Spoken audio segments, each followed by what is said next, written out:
Hello class, good morning. So this is our second lecture of fifth unit and the second topic is the bacterial growth curve. આની પહેલાંનો એક generation time and growth rate છે જે આપણે next લેક્ચરમાં discuss કરશી. આ લેક્ચરમાં આપણે ધ બેક્ટેરિયલ ગ્રોથ કર્વ વિશે ડિસ્કશન કરશી. તો bacterial growth curve, bacterial growth date means કે જે બેક્ટેરિયાનો ગ્રોથ થાય છે જ્યારે આપણે બેક્ટેરિયાને ઇનોક્યુલેશન મીડિયાની અંદર ઇનોક્યુલેટ કરી છીએ ત્યારે બેક્ટેરિયા મીડિયામાંથી પોતાનું ન્યુટ્રિયન્ટ લઈને એનો ગ્રોથ કરશે અને એ ગ્રોથને આપણે 4 ફેઝમાં ડિવાઈડ કરશી. તો એ જે ગ્રોથનું આપણે કર્વ ડ્રો કરી તો એ કર્વ કે ટાઈપનો એનો જે શેપ હશે એ કયા શેપનો મળે છે અને કયા ફેઝનો કેટલો ટાઈમ હશે. તો આજે આપણે discuss Karshi bacterial growth curve. When one measures the growth of bacterial culture in the closed system such as flask or fermenter and plot the logarithmic of cell number over time, then one obtain a characteristic curve which called bacterial growth curve. What is bacterial growth curve?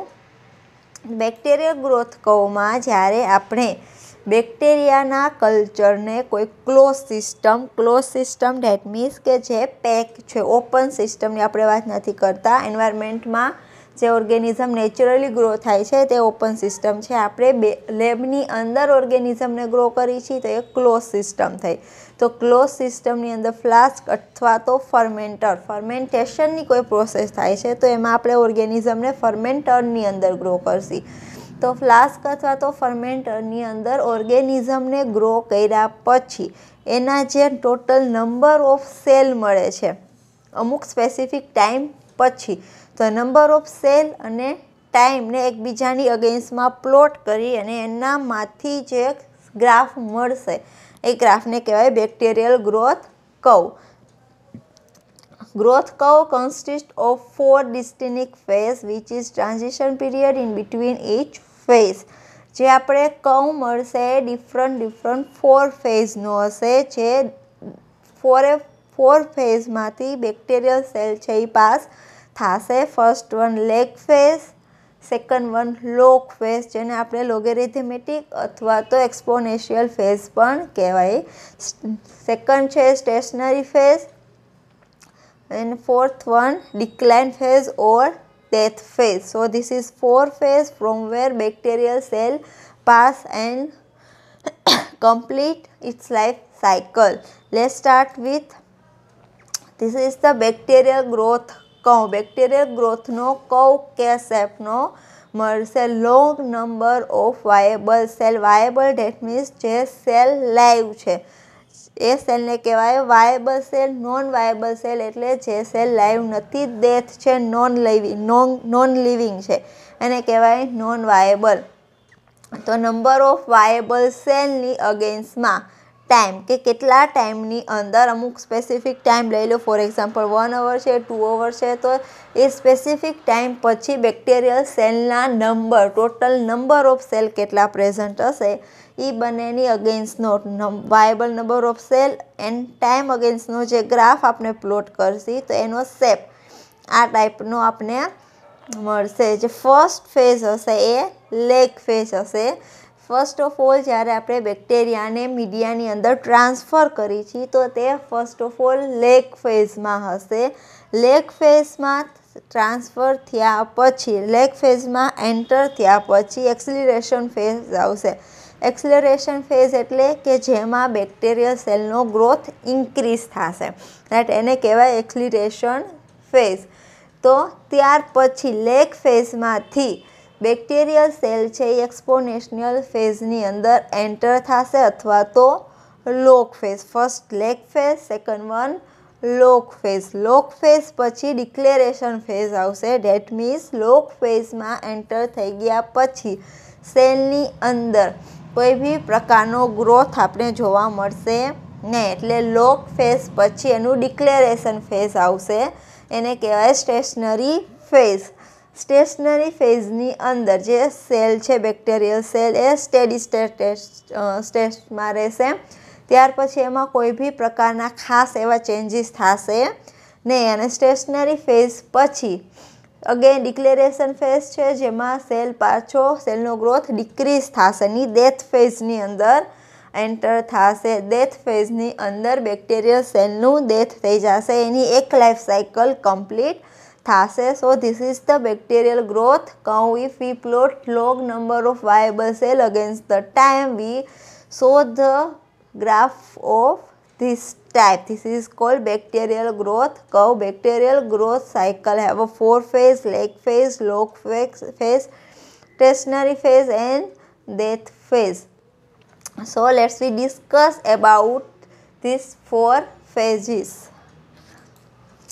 So in lag phase, cell are adjusting to new media and environment. No increase in the cell number during the lag phase. Cell first of all adjusts to the new environment or media, so there is no cell number increase. Second one is log phase. Cell are growing, replicating at the growth rate characteristic for the strain in given condition. Generation time can be experimentally determined by counting cell number at various points along the curve. Second છે log phase છે. log phase ની અંદર સેલનો growth start થશે, સેલનું માસ increase થવાનું start થશે કે જેની અંદર ડીએનએ છે એ રેપ્લિકેટ થશે, અંદર પ્રોટીન છે, આરએનએ છે, બધા મેક્રોમોલેક્યુલનું સિન્થેસિસ સ્ટાર્ટ થઈ જશે. પ્લસ એનો જે જનરેશન ટાઈમ છે, આપણે લોગ ફેઝની અંદર બેક્ટેરિયાનો જનરેશન ટાઈમ આઈડેન્ટિફાઈ કરી શકીએ. જનરેશન ટાઈમ એટલે specific length of time cold generation time કે જેની અંદર સેલ છે એ ડબલ થઈ જશે. સ્પેસિફિક ટાઈમની ઇન્ટરવલમાં સેલ ડબલ થઈ જાય તો એ ટાઈમ ઇન્ટરવલને આપણે કઈ generation time. Specific time length in between cell number is double, so this is called generation time. So during the log phase we measure the generation time of bacterial cell. The next one is stationary phase. Environmental becoming hostile, cell replicating but viable count not increase, spore would form at this stage. જે stationary phase છે, stationary ફેઝની અંદર હવે જે bacterial cell છે એ stable થઈ ગયો છે, બટ એની અંદર ન્યૂ સેલ એડ થવાનું સ્ટાર્ટ થશે ને હવે સેલ ડબલિંગ જે રેટ છે એ ધીરે ધીરે સ્લો થતો જશે. પ્લસ જે બી કાંઈ સ્પોર ફોર્મ થવાના છે એ સ્પોર સ્ટેશનરી ફેઝમાં ફોર્મ થઈ જશે. સેકન્ડ છે last death phase. Cell die off exponentially to some low number. Death ફેઝની અંદર સેલની ડેથ થવાનું સ્ટાર્ટ થઈ જશે, ધીરે ધીરે સેલ નંબર ડિક્રીઝ થશે. So let's discuss one by one in detail. First one is lag phase. Immediately after inoculation of the cell into the fresh media, the population remain temporarily unchanged. This is referred to as lag phase. જ્યારે આપણે bacterial સેલને આપણી મીડિયાની અંદર transfer કર્યા છે, એને ઇનોક્યુલેટ કર્યા છે, તો એ ઇમિડિયેટલી ઇનોક્યુલેટ કર્યા પછી જે બેક્ટેરિયલ સેલની પોપ્યુલેશન છે, that means suppose we are inoculate 100 number of cell in the media, તો ઇનિશિયલી જ્યારે લેગ ફેઝ છે તો લેગ ફેઝની અંદર એની પોપ્યુલેશનમાં કોઈ બી પ્રકારના ચેન્જીસ થશે નહીં. લેગ ફેઝમાં આપણે 100 સેલને ઇનોક્યુલેટ કર્યા છે, so during the end of lag phase they remain 100, no change in the number of cell. તેને કહેશે આપણે lag phase. This lag in division is associated with the physiological adaptation of the cell to the new environment prior to the resumption of division. Example, bacteria are acclimatizing with the surrounding. So during the lag phase bacteria જ્યારે new મીડિયાની અંદર transfer થાય છે, તો જ્યારે new મીડિયાની અંદર transfer થશે તો એનું ફિઝિયોલોજિકલ એડેપ્ટેશન, દેટ મીન્સ એની જે ફિઝિયોલોજિકલ કન્ડિશન છે, મીડિયાની અંદર કયા કયા ન્યુટ્રિયન્ટ્સ એડ કર્યા છે, એના લીધે એની પીએચમાં શું ચેન્જીસ થયો છે, ઇનોક્યુલેટ કરી છે ઇનોક્યુલેશન ટેમ્પરેચર કેટલું છે, એન્ડ અંદર સોલ્ટનું concentration, all this matter affect to the bacterial cell to grow. तो जे फिजियोलॉजिकल एडेप्टेशन है, फर्स्ट ऑफ ऑल જ્યારે બેક્ટેરિયા ન્યૂ મીડિયામાં ટ્રાન્સફર થાય છે તો એ પોતાના સેલ્ફને ન્યૂ મીડિયાની એકોર્ડિંગ એડેપ્ટ કરવાની કોશિશ કરશે. જે મીડિયા એની પાસે છે એના એકોર્ડિંગ એ પોતાની સેલ્ફને એડજસ્ટ, પોતાના સેલને એડજસ્ટ કરવાનું સ્ટાર્ટ કરી દેશે. એટલે એ હજી લેગ ફેઝમાં છે ત્યારે એ એડેપ્ટ થાય છે ન્યૂ એન્વાયરમેન્ટમાં. સો એના સેલનું ડિવિઝન થશે નહીં. ડિવિઝન નહીં થાય એટલે થોડા ટાઈમ માટે જે નંબર ઓફ સેલ આપણે ઇનોક્યુલેટ કર્યા છે એ સેમ રહેશે, એમાં કોઈ બી પ્રકારના ચેન્જીસ થશે નહીં. Though there is no apparent cell division occurring, the cell may be growing in volume or mass, synthesising enzyme, protein, RNA, ETC and high in metabolic activity. Cell division આપણે નહીં જોવા મળે, બટ સેલની અંદર જે cell grow થાય છે right, એની અંદર આપણે ડીએનએ છે, આરએનએ છે, પ્રોટીન છે અથવા તો જે એન્ઝાઇમ છે એનું સિન્થેસિસ સ્ટાર્ટ થઈ જશે. જ્યારે બેક્ટેરિયલ સેલ ન્યૂ એન્વાયરમેન્ટમાં એડેપ્ટ થાય છે ત્યારે end of the lag phase they start the protein, RNA, DNA or metabolic enzyme synthesis. હવે એ ન્યૂ એન્વાયરમેન્ટમાં એડેપ્ટ થઈ ગયા પછી એની અંદર મેક્રોમોલેક્યુલનું સિન્થેસિસ સ્ટાર્ટ થઈ જશે. મેક્રોમોલેક્યુલ્સની અંદર કયા કયા આવશે? અને એન્ઝાઇમ છે, પ્રોટીન છે, DNA or RNA. This is all macromolecule. So during the lag phase bacteria start to synthesis of this macromolecules and its metabolic activity is also start. Next one, the length of the leg phase is apparently depend on a wide variety of factors such as size of the inoculum, time necessary to recover from physical damage in the transfer, time required for synthesis of essential coenzyme or division factor, and time required for synthesis of new enzyme. Which lag phase છે કે bacterial cell છે એ કેટલા time સુધી leg ફેઝની અંદર રહેશે એ કોના ઉપર ડિપેન્ડ કરશે? તો સમ ફેક્ટર છે જેના ઉપર length of lag phase depend કરશે. ફર્સ્ટ વન છે સાઇઝ ઓફ ઇનોક્યુલમ. આપણે જે ઇનોક્યુલેશન કર્યું છે, બેક્ટેરિયાને ઇનોક્યુલમ કર્યા છે એ બેક્ટેરિયાના નંબર કેટલા છે. જો નંબર ઓફ ઇનોક્યુલમ વધારે હશે, date means number of inoculum, size of inoculum વધારે હશે તે બધા બેક્ટેરિયાને ન્યૂ એન્વાયરમેન્ટમાં એડેપ્ટ થતા વાર લાગશે. But there is a small size of inoculum they can easily adapt in new environment. So બેક્ટેરિયાની size, number of bacterial cell which are inoculate in the media is also depend in the length of leg phase. Second one, time necessary to recover from the physical damage. જ્યારે આપણે bacterial સેલને એક મીડિયામાંથી બીજા મીડિયામાં transfer કરીએ છીએ તો during the transportation bacterial cell may be damage બી થયા હોય રાઈટ. તો જ્યારે એ ન્યૂ એન્વાયરમેન્ટમાં ટ્રાન્સફર થઈ જશે, ન્યૂ મીડિયામાં ટ્રાન્સફર થઈ જશે ત્યારે જે કંઈ ડેમેજ થઈ છે બેક્ટેરિયલ સેલમાં એ રિકવર થશે રાઈટ. જ્યાં સુધી રિકવર નહીં થાય ત્યાં સુધી સેલ ડિવિઝન નહીં થાય. એટલે જે બી સેલ પહેલાં ડેમેજ થયા છે એ રિકવર થશે. જો ફિઝિકલ ડેમેજ વધારે પ્રમાણમાં થઈ છે તો એને રિકવર કરતાં ટાઈમ લાગશે. રિકવર કરતાં ટાઈમ લાગશે તો એનો જે લેગ ફેઝ છે એ વધારે હશે. બટ જો ફિઝિકલ ડેમેજ ઓછી થઈ છે તો રિકવર કરવાનો ટાઈમ પણ ઓછો હશે તો એના લીધે લેગ ફેઝની લેન્થ છે એ બી ઓછી હશે. Time require for synthesis of essential coenzyme or division factor. હવે સેલને ડિવાઈડ થવું હશે તો એના માટે એના જે ડિવિઝન ફેક્ટર છે, સેલને ડિવાઈડ થવા માટે જે બી કાંઈ એન્ઝાઇમ અથવા તો બીજે કોએન્ઝાઇમની જરૂર પડતી હશે એ બધાના સિન્થેસિસ થવું જરૂરી હશે. તો જે ડિવિઝન ફેક્ટર અથવા તો કોએન્ઝાઇમ છે એને સિન્થેસિસ થવા માટે કેટલો ટાઈમ લાગે છે?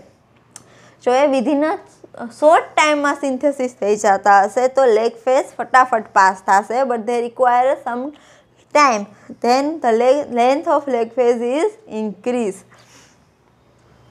And the synthesis of new enzyme. New એન્ઝાઇમને સિન્થેસિસ કરવા માટે કેટલો ટાઈમ લાગશે એના ઉપર ડિપેન્ડ કરશે કે જે લેગ ફેઝ છે એની લેન્થ કેટલી હશે. 1 hour to several days. Normally જે લેગ ફેઝ છે એની length 1 hours to several days સુધીની બી હોઈ શકે છે.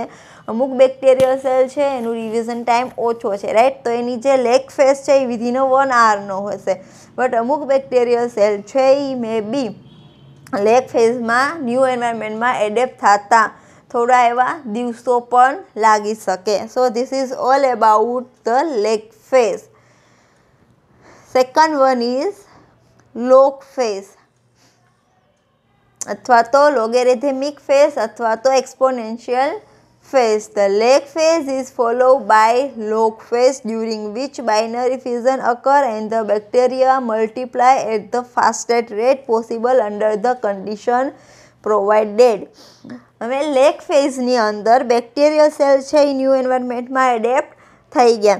એની અંદર મેક્રોમોલેક્યુલનું સિન્થેસિસ સ્ટાર્ટ થઈ ગયું. સેલને ડિવિઝન થવા માટે જે બી કંઈ એન્ઝાઇમની જરૂર છે, કોએન્ઝાઇમની જરૂર છે, એ બધા સિન્થેસિસ થઈ ગયા છે. હવે જ્યારે સેલ લોગ ફેઝની અંદર એન્ટર થશે તો ત્યાં લોગ ફેઝની અંદર સેલનું ડિવિઝન થશે, રાઈટ છે.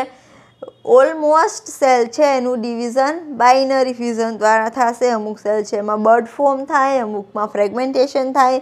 they have a different type of reproduction. So during the log phase, cell divide with the help of binary fission. Binary fission દ્વારા સેલનું ડિવાઈડ થશે, સેલ ડિવાઈડ થશે એટલે નંબર ઓફ સેલ ઇન્ક્રીઝ થશે. During the lag phase there is no number of cell increase but in log phase number of cell increase. જેટલું possible છે એટલા fast રેટથી નંબર ઓફ સેલ ઇન્ક્રીઝ થશે. એનું population છે એ ડબલ થશે every generation. That means first એક સિંગલ સેલ છે એમાંથી let's have a pen. For example this is the single cell. હવે સિંગલ સેલનું ડિવિઝન થાય છે તો એમાંથી બનશે 2 સેલ. 2 સેલનું અગેન ડિવિઝન થશે, એમાંથી બનશે new 4 cell. Total new 4 cell બનશે, રાઈટ. તો this is the first generation, this is the second one and this is the third one.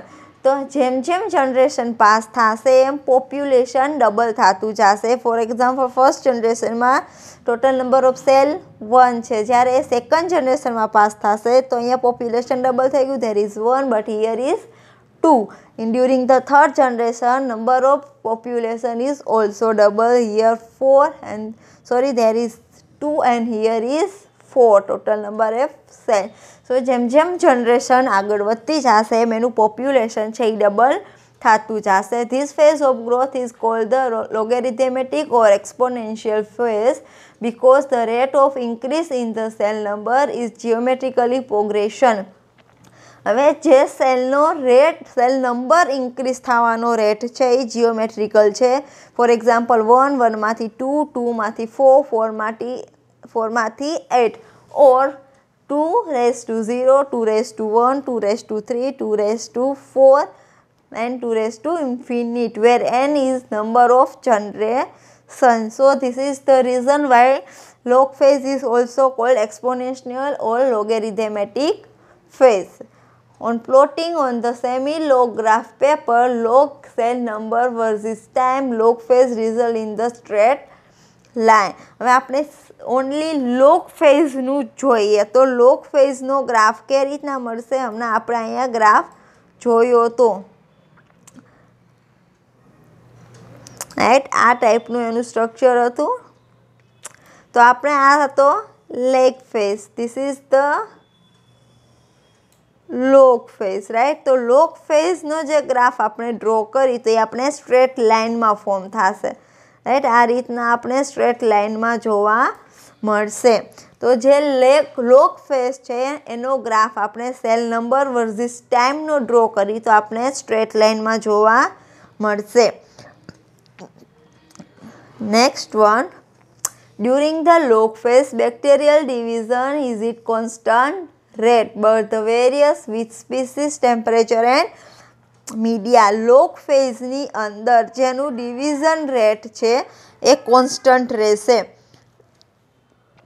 Same રેટથી cell છે એ ડિવાઈડ થશે બટ અલગ અલગ સ્પીસીસ છે બેક્ટેરિયાની તો એનો જે ડિવિઝન ટાઈમ છે એ અલગ અલગ હશે. ડિફરન્ટ સ્પીસીસમાં different type of division time present હશે અથવા તો એની અંદર કયા પ્રમાણનું ટેમ્પરેચર આપવામાં આવે છે, એનો મીડિયા કયા ટાઈપના આપવામાં આવે છે એના એકોર્ડિંગ પણ એનું જે ડિવિઝન ટાઈમ છે એ રહેશે.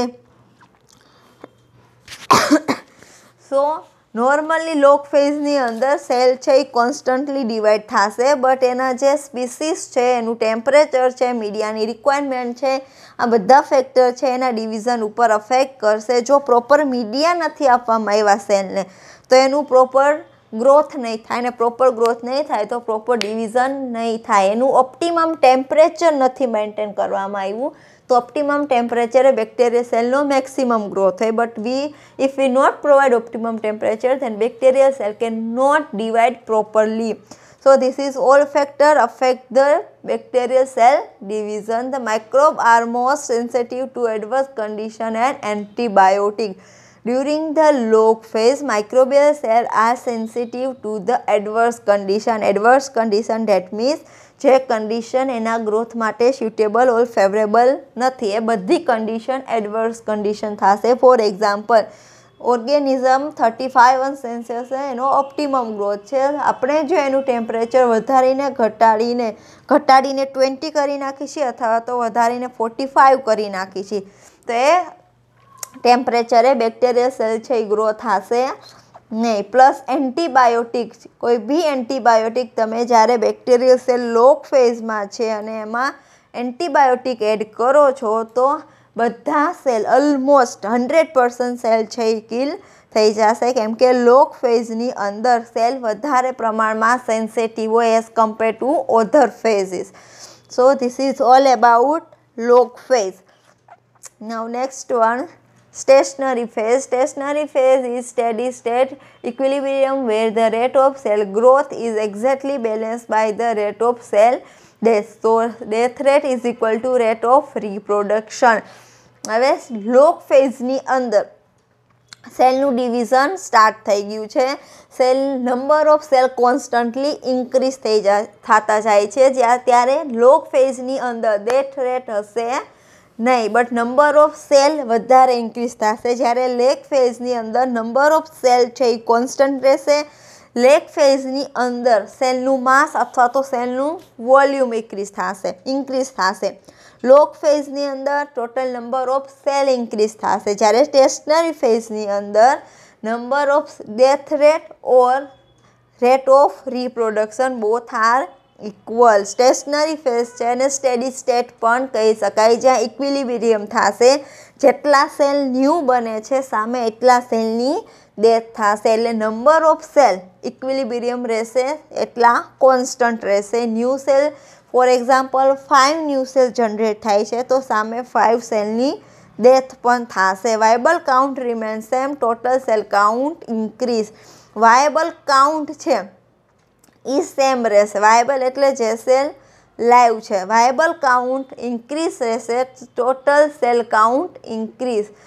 વાયબલ સેલ છે એ સેમ રહેશે. New viable cell that means reproduction હવે થશે નહીં બટ જે ટોટલ નંબર છે સેલના એ ઇન્ક્રીઝ થશે જેની અંદર વાયબલ એન્ડ નોન વાયબલ બંને આવી જશે. રાઈટ.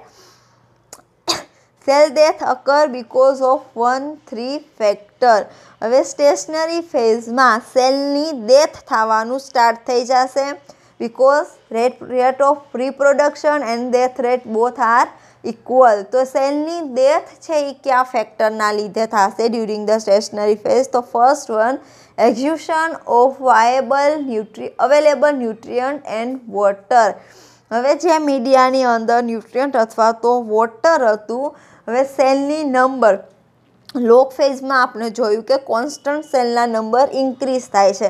તો જેમ જેમ સેલ નંબર ઇન્ક્રીઝ થતા જશે એમ સેલને વધારે પ્રમાણમાં ફૂડ જોશે કેમ કે સેલના નંબર વધારે છે તો જેટલા સેલ વધારે એટલું ફૂડ વધારે યુઝ થશે, એટલું વોટર કન્ટેન્ટ વધારે યુઝ થશે.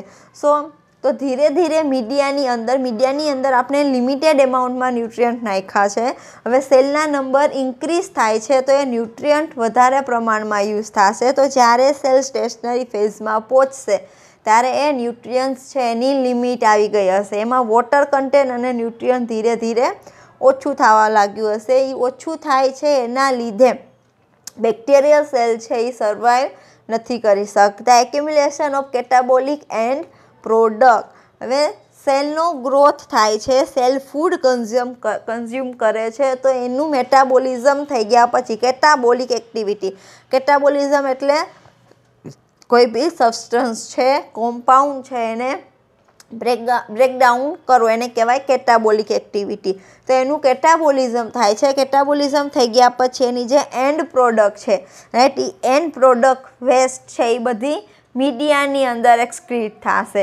તો એ બધી મીડિયાની અંદર એક્યુમ્યુલેટ થશે અને એના લીધે ટોક્સિક ઇફેક્ટ ક્રિએટ થશે, જેના લીધે બેક્ટેરિયલ સેલની ડેથ થશે. એક્ઝ્યુશન ઓફ સ્પેસ, બાયોલોજિકલ સ્પેસ. જેમ જેમ સેલના નંબર ઇન્ક્રીઝ થતા જાય છે એમ એની પાસે સ્પેસ છે એ ધીરે ધીરે ઘટતી જશે. એની બાયોલોજિકલ સ્પેસ ધીરે ધીરે ઘટતી જશે. So change in oxygen concentration and pH. જેમ સેલ ઇન્ક્રીઝ થાય છે એમ એની મેટાબોલિક વેસ્ટ છે એ ક્રિએટ થશે. તે મેટાબોલિક વેસ્ટના લીધે કેટાબોલિક વેસ્ટના લીધે એની પીએચ છે, એનું ઓક્સિજન લેવલ છે એ ચેન્જ થઈ જશે. અને એ ચેન્જ થઈ જશે એટલે મીડિયાની કમ્પોઝિશન ચેન્જ થશે. મીડિયાની કમ્પોઝિશન ચેન્જ થાય છે એટલે જે સેલ માટે સ્યુટેબલ નથી એ સેલની ડેથ થઈ જશે. The stationary phase is not necessarily a period of quiescence. The bacteria produce secondary metabolites such as antibiotic and the sporulation process start. હવે જે સ્ટેશનરી ફેઝ છે, સ્ટેશનરી ફેઝની અંદર બેક્ટેરિયા સેલની અંદર એન્ટીબાયોટિક પ્રોડ્યુસ થવાનું સ્ટાર્ટ થઈ જશે. જે સેલ એન્ટીબાયોટિક પ્રોડ્યુસ કરે છે એ સેલની વાત થાય છે. અને પ્લસ જે સેલ સ્પોર ફોર્મ્યુલેટિંગ છે એ પોતાના અંદર સ્પોર ફોર્મ કરવાનું સ્ટાર્ટ કરી દેશે. તો સ્પોર ફોર્મેશન ક્યાં થશે? સ્ટેશનરી ફેઝની અંદર સ્પોર ફોર્મેશન થશે. Next one, decline phase or death phase. Stationary phase is followed by the die of cell during which the number of death exists and the number of new cell formed.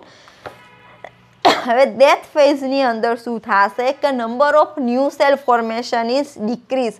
નવા cell form થશે જ નહીં, but જે death rate છે એ ધીરે ધીરે increase થતો જશે.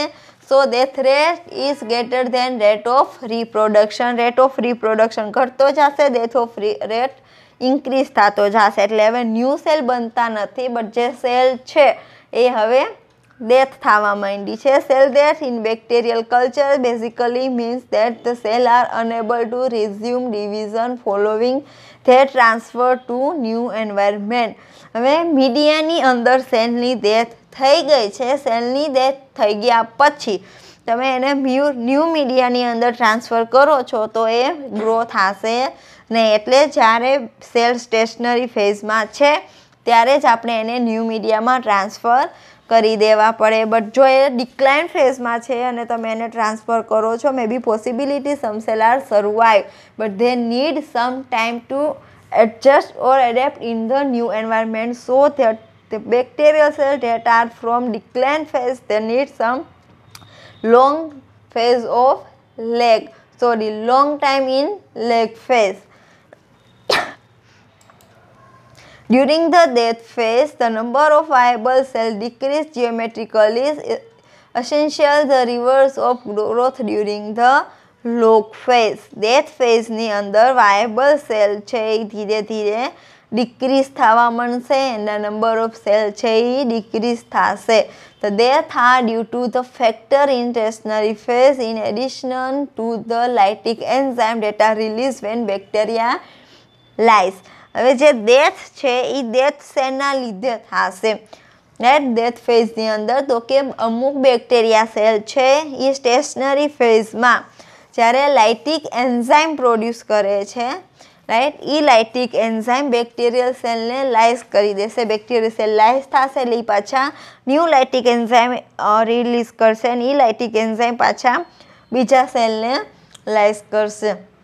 રાઈટ. તો this is the death phase. Death ફેઝની અંદર જે આપણે ગ્રાફ આપણે લાસ્ટમાં જોયો હતો, રાઈટ, તો એનો ગ્રાફ કેવી રીતના મળશે? This is the lag phase, log phase, stationary phase and the death ફેઝની અંદર એનો ગ્રાફ નીચેની સાઈડ મળશે. નંબર ઓફ સેલ છે એ ડિક્રીઝ થતા જશે. જેમ જેમ ટાઈમ વધતો જશે એમ નંબર ઓફ સેલ ડિક્રીઝ થશે. ડેથ ફેઝમાં વાયબલ સેલની સંખ્યા ઓછી હશે.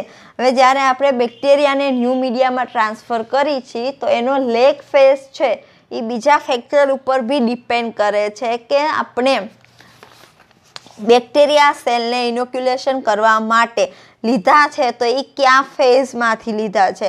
જો આપણે એને સ્ટેશનરી ફેઝમાંથી લીધા છે, સ્ટેશનરી ફેઝમાં બેક્ટેરિયલ સેલ છે, this is the stationary phase. હવે આપણે બેક્ટેરિયલ સેલ જ્યારે સ્ટેશનરી ફેઝમાં પહોંચે છે અને સ્ટેશનરી ફેઝમાંથી તમે એને ન્યૂ ઇનોક્યુલમ મીડિયામાં ટ્રાન્સફર કરો છો, ન્યૂ પ્લેટની અંદર ટ્રાન્સફર કરો છો, તો એનો લેગ ફેઝ છે એ લોંગ હશે.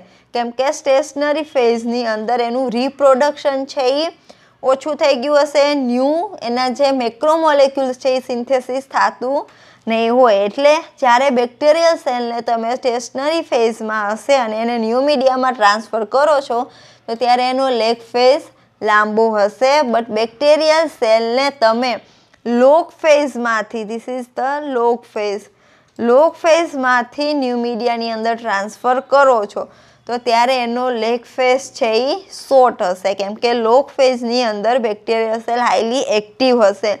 રાઈટ. હજી એ બેક્ટેરિયલ સેલ યંગ છે. રાઈટ. તો ઇઝીલી ન્યૂ એન્વાયરમેન્ટમાં એડેપ્ટ થઈ જશે અને પ્લસ અહીંયા મેક્રોમોલેક્યુલનું સિન્થેસિસ સ્ટાર્ટ થઈ ગયું હશે, સેલનું ડિવિઝન બી થતું હશે.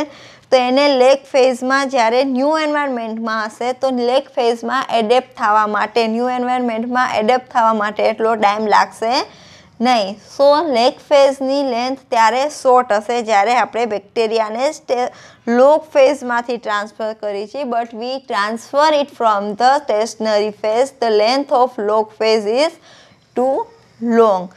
So this is all about the bacterial growth curve, the 4 phases of the bacterial growth. I hope this is helpful for you. Thank you so much.